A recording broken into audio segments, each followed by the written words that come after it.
Months in the making, the vacant Fresno City Council seat for District 2 will come down to a special election this Tuesday. 5 candidates still battling it out. One of them must come away with 50.1% of the vote in order to win. The seat vacated by Steve Brandow. Our Dennis Valera breaks down this hotly contested race. Come Tuesday, Northwest Fresnans will head to the polls to select who out of these 5 will become Fresno's next District 2 councilman. The 5 candidates don't agree on everything, but what they can agree on: tackling homelessness, fixing up roads and sidewalks, responsible city spending, and prioritizing public safety. Anything been going on since we last talked in the neighborhood? Everything okay? Public safety is actually the cornerstone of Mike Carbasi's campaign.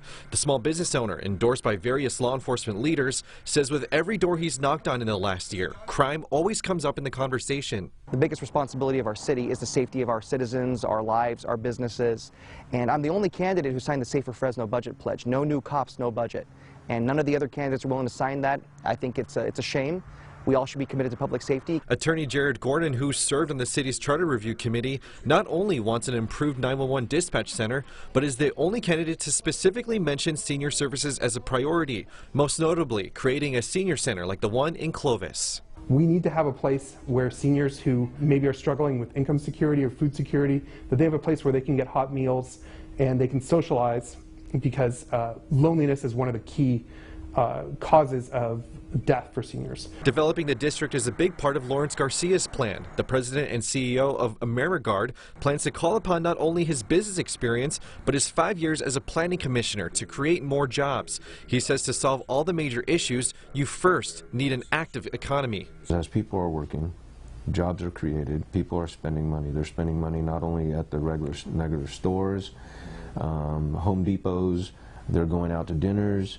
That money is being circulated. Oscar Sandoval is the only candidate running who isn't a business owner or lawyer. The special needs therapist says that sets him apart and that he's better situated to increase mental health services and bring other resources for a better District 2. For me as a policymaker, I'm always going to create the best policy that does the most good for the most people.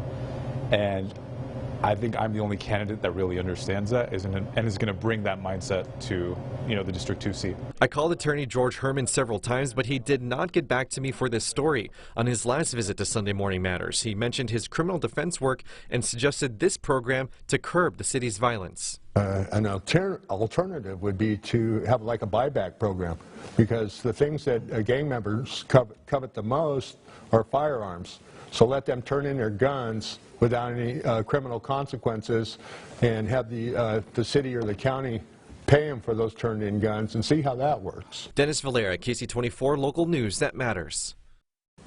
And to give us a skinny on Tuesday's special election, our Fresno County Clerk of Registrar of Voters, Brandy Orth, is here. Hi, Brandy. How are you? Hey, good, Alex. How are you? I'm good. One of the busiest people I know. And, Brandy, obviously, we want to know about the response so far as this race will play out on Tuesday. Correct. Election day is Tuesday.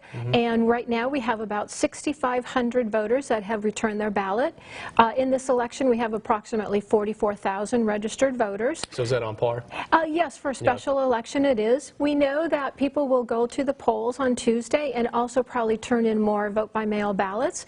The fun part about the vote-by-mail ballot, you need to return it in this purple envelope and especially sign your name in the area. That's really important.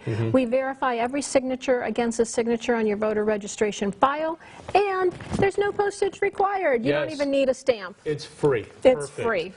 Something interesting on this ballot, though, 5 candidates publicly want the job that are on there, but there is a candidate that is still on the ballot that has publicly said, hey, I'm running for Congress against Devin Nunes, but he's still on the ballot. That's Phil Arbaio. Yes, and so we follow the election code, which says that 88 days before the election, candidates have to sign their documentation and run for the office. And so that candidate did.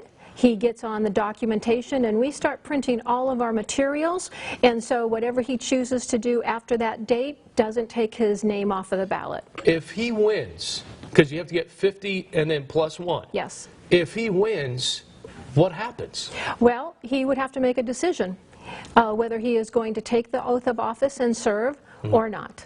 And then the other caveat in this, if you will, is if there isn't the 50+1, we have a runoff in November. Right, so we have 6 names on the ballot, so statistically it's pretty hard to get 50% plus 1, so there's probably an opportunity that the top 2 vote getters would then go to a runoff election in early November of this year. All right, I want to, 2020 we know is right around the corner. You have been really hard at work at this, and your whole team has been hard at work at this, because the county will no longer operate under the 268 voting precincts. Instead, again, that new law coming out to open up 50 voting centers, 10 of which are going to be open 10 days prior to Election Day. How is this coming along, and how is the word starting to resonate among voters? So we've been hard at work since the beginning of the year. The Board of Supervisors approved Fresno County moving to the Voters' Choice Act in March of this year, and we immediately went to work. There are some legal documents that we have to prepare in accordance with the law, and some analysis that we have to prepare in order to choose vote centers. Basically, we're collapsing about 5.5 polling locations into one vote center, and the reason being is every voter is going to automatically receive a ballot in the mail 29 days ahead of the election. You don't have to ask for it. It's going to be there on your kitchen table. And it's free to mail back in. And it's free to mail back. Right. And so we're hoping that voters take that opportunity to vote that ballot. However, if you have an issue, you make a mistake on your ballot, you rip your ballot never reaches you, then you might need the services of a vote center. And the vote center will be able to do the same things that my downtown office does, which means we can verify that you haven't voted anywhere in the state, we can issue you another ballot, and it's a better service. And so, do you think this is going to play out where voters will pay attention enough? You'll get the education out to the voters in enough time to make sure that for the presidential election, you're going to see those numbers. Absolutely. So that's our plan. So we have to produce an election administration plan that a portion of it has to be approved by the Secretary of State. And that portion is our outreach and education piece about how do we reach out to all the groups across Fresno County. We have an advisory group regarding voter accessibility. We have an advisory group regarding languages, which we have to provide 8 languages in Fresno County.